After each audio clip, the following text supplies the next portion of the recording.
العلم هو النور الهادي والمفتاح لكل الخير من يرد الله به خيرا. بسم اللہ الرحمن الرحیم. الحمد للہ کفا وسلام علی عبادہ الذین اصطفیٰ اما بعد. وصلی اللہ علی النبی الکریم. ولا يجوز صلاة وسجدة تلاوة وصلاة جنازة عند طلوعها وقيامها وغروبها إلا عصر يومه. فقد ذكر في كتب أصول الفقه أن الجزء المقارن للأداء سبب لوجوب الصلاة، وآخر وقت العصر وقت ناقص إذ هو وقت عبادة الشمس، فوجب ناقصا فإذا أداه كما وجب، فإذا اعترض الفساد بالغروب لا تفسد. وفي الفجر كل وقته وقت كامل لأن الشمس لا تعبد قبل الطلوع فوجب كاملا، فإذا اعترض الفساد بالطلوع تفسد لأنه لم يؤدها كما وجب. عزیزان محترم، اس عبارت سے صاحب کتاب بتلانا چاہتے ہیں کہ 3 قسموں کے اوقات جو حدیث پاک میں شریعت میں مکروہ قرار دیے گئے ہیں، ان اوقات مکروہہ ثلاثہ میں کسی بھی قسم کی نماز، فرض و واجب، نفل، نیز سجدہ تلاوت، صلاۃ جنازہ پڑھنا درست نہیں ہے، مکروہ تحریمی ہے. کیونکہ حدیث پاک میں ان تینوں اوقات میں نماز و عبادت سے منع کر دیا گیا ہے. اور اس حدیث پاک کے راوی حضرت عقبہ بن عامر رضی اللہ تعالی عنہ ہے. سمعت عقبۃ بن عامر الجوہنی یقول 3 ساعات کان رسول اللہ صلی اللہ علیہ وسلم ینہانا ان نصلی فیہن او ان نقبر فیہن موتانا حین تطلع الشمس بازغة حتى ترتفع وحين يقوم قائم الظهيرة حتى تميل الشمس وحين تزيف الشمس للغروب حتى تغرب. ان 3 اوقات میں عبادت، سجدہ تلاوت اور نماز جنازہ وغیرہ سے منع کر دیا گیا ہے رسول اللہ صلی اللہ علیہ وسلم کی طرف سے. لیکن اگر ان وقتوں میں نماز جنازہ کسی نے پڑھ لی، یعنی اسی وقت اگر نماز جنازہ آیا ہو اور اسی وقت اسی وقت آیت سجدہ تلاوت کی ہو وقت ناقص میں اور ادا بھی کر لیا اس وقت، تو کراہت کے ساتھ ادا ہو جائے گی اور سجدہ تلاوت بھی ادا ہو جائے گا. وہ 3 اوقات طلوع آفتاب، استواء شمس اور غروب آفتاب. اور سجدہ تلاوت چونکہ نماز کے حکم میں ہے اس لیے یہ بھی ناجائز ہے. البتہ یہ مسئلہ الگ ہے کہ کسی نے ان اوقات میں نماز پڑھی یا سجدہ تلاوت کیا تو ادا ہوگا یا نہیں ہوگا. چنانچہ الدر المختار میں مسئلہ ہے کہ ان اوقات میں نفل شروع کرے تو کراہت تحریمی کے ساتھ ادا ہو جائے گا، مگر فرض و واجب ادا نہیں ہوں گے. رہی بات سجدہ تلاوت کی کہ اگر کامل وقتوں میں پڑھی اور کامل وقت میں جنازہ لایا گیا تو ان اوقات مکروہہ میں ادا نہیں ہوں گے کیونکہ وجوب کامل ہے. اور اگر ان اوقات میں واجب ہو جائے، یعنی اوقات ناقصہ اور اوقات مکروہائی میں اگر ان کو آیت سجدہ پڑھی یا جنازہ آیا تو پھر ان اوقات میں ادا کرنا مکروہ تحریمی تو نہ ہوگا، البتہ کراہت تنزیہی کے ساتھ ادا ہو جائے گا.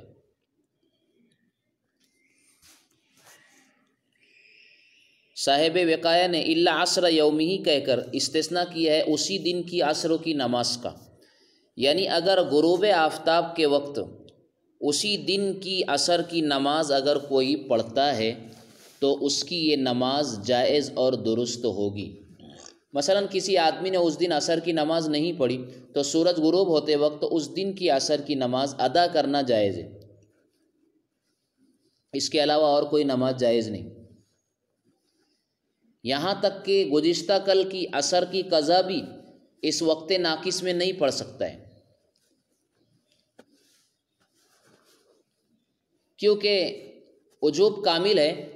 تو ادائیگی ناقص نہیں چلے گی۔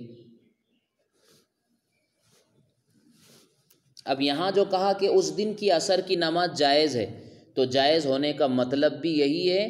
کہ جائز تو ہے مگر ناقص ادا ہوگی، تاہم بالکل قضا کرنے سے ناقص وقتوں میں ادا کر لینا اولا اور بہتر ہے۔ شارح وقایہ نے اس کی تفصیلی وجہ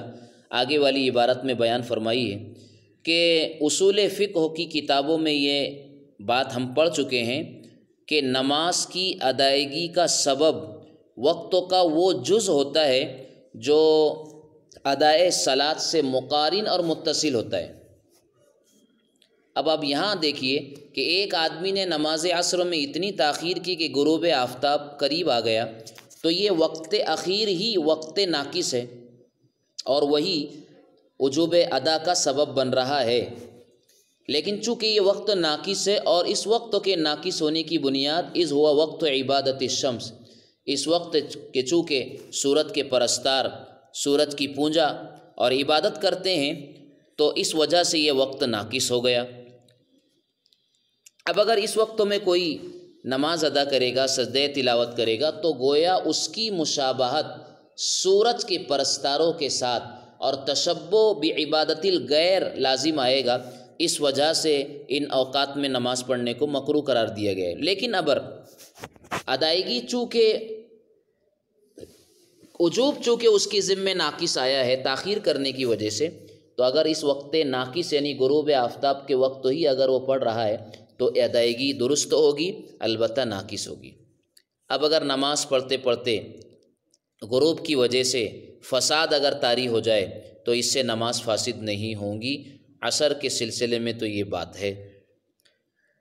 کہ وقت عصر نماز عصر پڑھ رہا ہے اور غروب آفتاب ہونے لگا تو ظاہر سی بات ہے یہ فساد کا طریان اور فساد پیش آ رہا ہے نماز میں، لیکن نماز فاسد نہیں ہوگی۔ اس کی وجہ اوپر بتا دی گئی ہے کہ ذمے میں اس کے وجوب ناقص آیا ہے، لہٰذا ادائیگی بھی ناقص چلے گی، اور وجوب ناقص اس لیے آیا ہے کہ جو وقت اخیر ہے عصروں کا وہی نماز عصر کی ادائیگی کا سبب ہے، اس لیے کہ وقت اخیر جو مقارن للادا ہوتا ہے وہی دراصل سبب بنتا ہے ادائے صلاۃ کا۔ لیکن اگر یہی مسئلہ فجر کی نماز میں اگر ہو، یعنی ایک آدمی نے فجر کی نماز میں اتنی تاخیر کی کہ پڑھتے پڑھتے طلوع آفتاب اگر ہو رہا ہو، تو ایسی صورت میں اس شخص کی فجر کی نماز فاسد ہوگی، درست تو نہیں ہوگی۔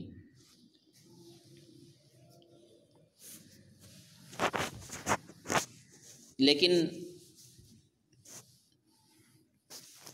اس کی وجہ یہ ہے کہ فجر کی نماز کا وجوب اس شخص کے ذمے چونکہ کامل آیا ہے، وجوب کامل ہے، اس لیے ادائیگی بھی کامل ہونا چاہیے، اور وجوب اس لیے کامل ہے کہ وقت فجر کا جو آخری حصہ ہے وہ بھی کامل ہے، اس لیے کہ اس وقت سورج کی پوجا اور پرستش نہیں کی جاتی ہے، تو چونکہ ادائیگی وجوب اس کے ذمے کامل آیا ہے، اور جب وہ ادا کر رہا ہے بالکل اخیر وقت میں حتیٰ کہ سورج طلوع ہونے لگے، تو یہ وقت ناقص ہو گیا، وقت ممنوع ہو گیا، جو حدیث پاک میں جس سے منع کیا گیا، تو یہ ادائیگی گویا ناقص ہو رہی ہے۔ تو وجوب ذمے میں آیا ہے کامل اور ادائیگی ہو رہی ہے ناقص، تو یہ طلوع آفتاب کا پیش آ جانا دوران نماز یہ اس کی نماز کو فاسد کر دے گا، اس لیے کہ جیسی اس کی ذمہ واجب ہوئی تھی ویسی وہ ادا نہیں کر رہا ہے۔ اسی کو فرمایا کہ وفی الفجر کل وقت ہی وقت کامل لأن الشمس لا تعبد قبل الطلوع فوجب کاملا، نماز کامل واجب ہوئی ہے۔ فإذا اعترض الفساد بالطلوع تفسد، اب اگر طلوع آفتاب کی وجہ سے فساد اگر پیش آ جائے نماز کا تو تفسد، یہ نماز فاسد ہو جائے گی۔ لأنه لم يؤدها كما وجب، اس لیے کہ نماز فجر کو اس نے اس طرح ادا نہیں کیا جیسا کہ واجب ہوئی تھی، یعنی واجب کمال کے ساتھ ہوئی تھی اور ادائیگی ہو رہی ہے نقصان کے ساتھ۔ فَإِنْ كَانَ هَذَا تَعْلِيلٌ فِي مَعْرَضِ النَّصِّ وَهُوَ قَوْلُهُ عَلَيْهِ السَّلَامُ مَنْ أَدْرَكَ رَكْعَةً مِنَ الْفَجْرِ قَبْلَ الطُّلُوعِ فَقَدْ أَدْرَكَ الْفَجْرَ وَمَنْ أَدْرَكَ رَكْعَةً مِنَ الْعَصْرِ قَبْلَ الْغُرُوبِ فَقَدْ أَدْرَكَ الْعَصْرَ۔ عزیزان محترم، اس عبارت سے صاحب شرح وقایہ جو اوپر علت بیان کی گئی ہے کہ عصر کی نماز میں اگر غروب آفتاب ہونے لگے تو نماز صحیح ہو جاتی ہے، لیکن فجر کی نماز اتنی تاخیر سے پڑھی کہ طلوع آفتاب ہونے لگے تو نماز فجر فاسد ہو جاتی ہے۔ یہ جو فرق اور یہ جو علت بتائی جا رہی ہے کہ وہ عصر کا جو وقت اخیر ہے وہ وقت ناقص ہے اور فجر کا جو وقت اخیر ہے وہ وقت کامل ہے، کہا کہ یہ علت جو ہے نص کے مقابل ہو رہی ہے۔ ایک اعتراض ہے، اس کا شارح وقایہ جواب بھی دینا چاہتے ہیں۔ تو یہ جو علت بیان کی گئی ہے اوپر، یہ نص کے مقابل آ رہی ہے، کیونکہ فجر کی نماز کے سلسلے میں بھی یہ نص موجود ہے، جیسے کہ آپ علیہ السلام کا یہ فرمان ہے من ادرک رکعۃ من الفجر فقط قبل الطلوع فقط ادرک الفجر، کہ جس کسی شخص نے طلوع آفتاب سے پہلے فجر کی ایک رکعت بھی اگر پا لی تو گویا اس نے فجر کو پا لیا۔ اس روایت کی تخریج امام بخاری، امام مسلم اور اصحاب سنن وغیرہ حضرات نے فرمائی ہے۔ اور عصر کے بارے میں فرمایا گیا ومن ادرک رکعۃ من العصر قبل الغروب فقط ادرک العصر، کہ جس نے غروب آفتاب سے پہلے عصر کی ایک رکعت پا لی تو گویا اس نے عصر کی نماز پڑھ لی۔ ظاہر سی بات ہے کہ فجر کے اس روایت کی بنیاد پر فجر کی نماز بھی درست اور صحیح ہو جانا چاہیے، گو کہ طلوع آفتاب ہو جائے۔ یہ اعتراض ہے۔ تو آگے شارح وقایہ نے جو جواب دیا ہے ہم اس کا خلاصہ آپ کو پیش کرتے ہیں کہ اعتراض مذکورہ کا جواب یہ ہوگا کہ یہاں پر دیکھیے دو حدیثیں متعارض ہیں، ایک میں طلوع آفتاب اور غروب آفتاب اور استواء شمس یعنی زوال کے وقت، طلوع آفتاب اور غروب آفتاب کے وقت فجر اور عصر کی نماز کا جواز معلوم ہوتا ہے، جیسے کہ یہ حدیث ابھی جو پیش کی گئی، ایک رکعت پالی تو گویا عصر پالی، ایک رکعت پالی تو گویا فجر کی نماز پالی۔ اس روایت سے تو فجر اور عصر کی نماز کا جواز معلوم ہوتا ہے۔ اور دوسری حدیث جو ہم حضرت عقبہ ابن عامر کے حوالے سے پڑھے ہیں کہ اوقات ثلاثہ میں مطلق طور پر نماز سے منع کر دیا گیا ہے، مطلق، فرض ہو، واجب ہو، نفل ہو وغیرہ، اور ابتدائے وقتوں میں پڑھے کراہت کے یا آخر وقتوں میں پڑھے، یہ جو وقت مکروہ ہے اس میں مطلق نماز ممنوع ہے۔ دونوں حدیثیں سند وغیرہ کی روح سے بالکل صحیح ہے اور آپس میں متعارض ہے۔ اب دو راستے ہیں، ایک تو یہ کہ دونوں پر عمل کیا جائے اگر ممکن ہو تو، اور اگر یہ بات ممکن نہ ہو تو کسی ایک کو ترجیح دی جائے اور اس پر عمل کیا جائے، دوسری کو جو ہے ناقابل عمل سمجھا جائے یا ناقابل سمجھا جائے عمل کے اعتبار سے۔ تو اب اگر ایک حدیث پر عمل کیا جائے تو دوسری حدیث پر عمل باطل ہو جاتا ہے۔ اور اصول میں یہ بات طے شدہ ہے کہ جب دو نصوص متعارض ہو اور ایک کو دوسری پر کسی طرح ترجیح حاصل نہ ہو تو دونوں ہی ساقط ہو جاتی ہے، جیسا کہ آپ پڑھ چکے ہیں اذا تعارض تساقطا، بشرطے کہ دونوں کو جمع نہ کیا جا سکتا ہو۔ اس طرح کی دو حدیثیں اگر متعارض ہو جائے تو تعارض کی وجہ سے دونوں ہی ساقط ہو جاتی ہے، اور اگر کسی طرح دونوں حدیثوں میں اگر تطبیق اور جمع کرنا اگر ممکن ہو تو پھر جمع کرنا لازم ہے اور ضروری ہو جاتا ہے۔ اور زیر بحث صورت میں جو حدیثیں دو ہمارے سامنے ہیں، ایک اوقات ثلاثہ میں نماز پڑھنے کی ممانعت والی حدیث جو مطلق ہے، اور دوسری یہ حدیث جو ابھی ہم نے عصر اور فجر کے سلسلے میں پڑھی، دونوں پر عمل کرنا چونکہ ممکن ہے اس لیے دونوں کو تطبیق دیتے ہوئے دونوں ہی پر عمل کر لیا جائے گا۔ آگے تطبیق کی صورت شارح وقایہ نے جواب کی شکل میں بیان فرمائی ہے، قلنا ہم کہیں گے لما وقع التعارض بين هذا الحديث وبين النهي الوارد عن الصلاة في الأوقات الثلاثة، رجعنا إلى القياس كما هو حكم التعارض والقياس رجع هذا الحديث في صلاة العصر وحديث النهي في صلاة الفجر، کہ جب دو حدیث اس حدیث میں اور حدیث نہی میں تعارض واقع ہو گیا جو کہ اوقات ثلاثہ میں نماز کے نہیں کے سلسلے میں وارد ہوئی ہے، تو ہم قیاس کی طرف رجوع کرتے ہیں، جیسا کہ تعارض کے وقت تو یہی حکم ہے۔ تو قیاس نے اس حدیث کو یعنی حدیث ادراک کو عصر کی نماز کے سلسلے میں راجع قرار دے دیا کہ من ادرک رکعۃ من العصر قبل الغروب فقط ادرک العصر۔ قیاس اس حدیث کو راجع کر رہا ہے نماز عصر کے سلسلے میں کہ اس کی نماز عصر ہو جائے گی گو کہ آفتاب غروب ہو جائے، اور حدیث نہیں جو عقبہ ابن عامر کی روایت ہے اس حدیث کو قیاس نے راجع قرار دیا نماز فجر کے سلسلے میں۔ اب یہاں ادراک والی حدیث پر عمل نہیں ہوگا بلکہ حدیث نہی پر عمل ہوگا کہ فجر میں اگر کوئی اتنی تاخیر کرے کہ نماز کے دوران طلوع آفتاب ہونے لگے تو اس کی نماز فجر درست تو نہیں ہوں گی، کیونکہ حدیث نہیں اس کو روک رہی ہے۔ اور علت ہم بتا بھی چکے ہیں کہ سبب یہاں وقت نماز کی ادائیگی کا جو سبب ہے وقت، وہ وقت یہاں کامل ہے، تو وجوب ذمے میں اس کے کامل آیا ہے تو ادائیگی بھی کامل چاہیے، اور طلوع آفتاب کی وجہ سے ادائیگی ناقص ہو رہی ہے تو حدیث نہی یہاں پر جو ہے قابل عمل ہوگی اور اس کی فجر کی نماز درست تو نہیں ہوگی۔ اب رہی بات دیگر نمازوں کی، وَأَمَّا سَائِرُ الصَّلَوَاتِ فَلَا يَجُوزُ فِي الْأَوْقَاتِ الثَّلَاثَةِ، اب دیگر جو نمازیں عصر اور فجر کے علاوہ، اور تو کہا کہ حدیث نہی کی وجہ سے ان اوقات میں پڑھنا جائز نہیں ہے، کیوں؟ اِذْ لَا مُعَارِضَ لِحَدِيثِ النَّهْيِ فِيهَا، اس لیے کہ ان اوقات مکروہہ میں حدیث نہی کے لیے اور اس کے مقابلے میں اور اس کے سامنے کوئی حدیث معارض اور مقابل نہیں ہے، اس لیے دیگر نماز اوقات ثلاثہ میں پڑھنا مکروہ تحریمی رہے گا۔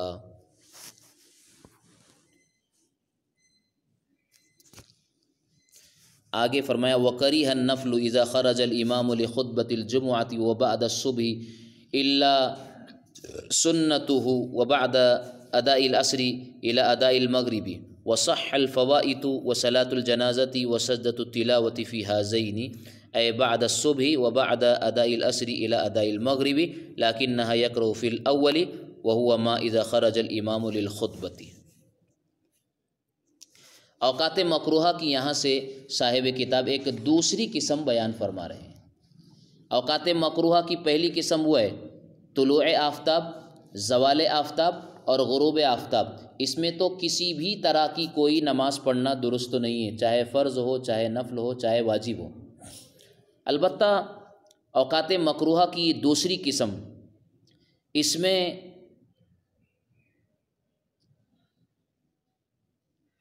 کچھ نمازیں ایسی ہیں جن کا پڑھنا درست ہے، تمام نمازوں کے پڑھنے کی ممانعت نہیں ہے۔ چنانچہ اوقات مکروہہ کی اس دوسری قسم میں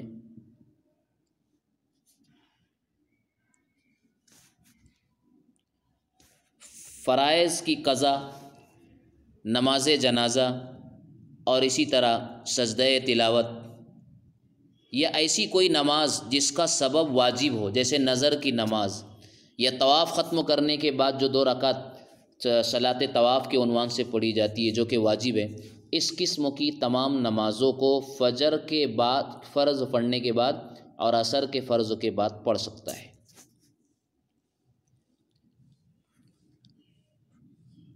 فجر کی فرض نماز کے بعد اور عصر کی فرض نماز کے بعد فرائض کی قضا، نماز جنازہ، سجدہ تلاوت یا ایسی نماز جس کا سبب واجب ہو جیسے نظر کی، طواف کی نماز، یہ سب نمازیں پڑھی جا سکتی ہے۔ البتہ نوافل کا پڑھنا مکروہ ہے طلوع آفتاب تک فجر کے بعد، اور ایسے ہی عصر کے بعد غروب آفتاب تک کسی بھی قسم کی نوافل کا پڑھنا مکروہ رہے گا، جیسا کہ حدیث پاک میں بھی بیان فرمایا گیا عن ابن عباس رضی اللہ تعالی عنہ ان النبی صلی اللہ علیہ وسلم نہا عن الصلاۃ بعد الصبح حتی تشرق الشمس وبعد العصر حتی تغرب۔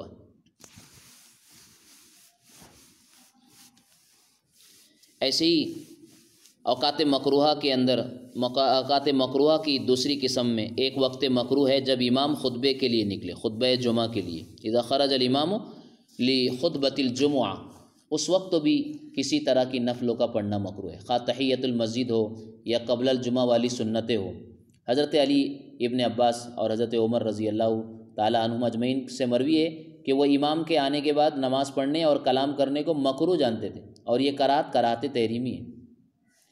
البتہ اس وقت کی حد بندی میں اقوال مختلف پائے جاتے ہیں۔ بعض نے کہا کہ جب امام ممبر پر چڑھے تب کراہت ہے، بعض کہتے ہیں خطبہ شروع کر دے تب کراہت ہے، بعض کی رائے یہ ہے کہ جب امام خطبے کے لیے اپنی جگہ سے اٹھے یا حجرے سے نکلے جو امام کے لیے تیار کیا جاتا ہے تب یہ کراہت ہے۔ بعض فقہا نے عوام کی سہولت کی خاطر خطبہ شروع کرنے سے پہلے تک صلاۃ و کلام کی اجازت دی ہے، یعنی خطبہ شروع ہو جائے اب کسی بھی قسم کی نماز اور کلام کی گنجائش باقی نہیں رہتی ہے، کیونکہ حدیث پاک میں واضح طور پر کہا گیا اذا خرج الامام فلا صلاۃ ولا کلام۔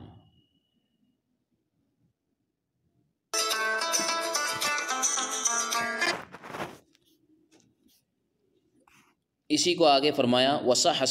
الفوائت، فوت شدہ نمازیں ان کی قضا جائز ہے، وصلاۃ الجنازۃ وسجدۃ التلاوۃ فی ہذین اے بعد الصبح و بعد اداء العصر الی اداء المغرب۔ ہذین کا مصداق اور اس کی تشریح فرمائی شارح وقایہ نے کہ صبح کی نماز کے بعد اور عصر کی نماز ادا کرنے کے بعد مغرب کی ادائیگی تک کسی بھی قسموں کی یہ جو ہے نوافل وغیرہ کا پڑھنا جائز تو نہیں ہے، لیکن یہ نمازیں پڑھی جا سکتی ہیں، فوائد ہے، صلاۃ جنازہ ہے، سجدہ تلاوت ہے، لیکن نہا یقرأ فی الاول، لیکن